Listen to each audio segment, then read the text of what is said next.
So, ang property mula riyan, yan, pag ganyan. Yan. Yan yung property na 1.2 hectare hanggang dun. Ngayon sir, mamimili tayo dito sa 1.2 hectare kung saan pa rin tayo kukuha. Kung dito sa lugar na to o dito. Mahaba naman ang project just sa cemented.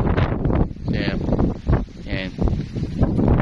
Pag dito naman sir sa kabila, magkakaroon tayo ng ano sir, pwede kang maggawa ng fish pond.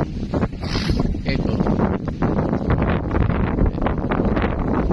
Yan.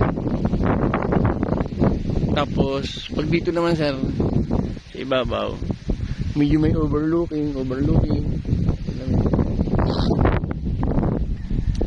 Tapos sir, ito, ang dulo nito is may school. Mula rito sa tayo ko, baka siguro abutin siya ng mga 500 meters.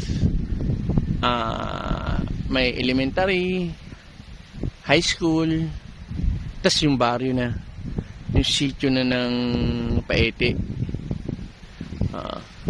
Ito naman yung katapat nyo. Ayan.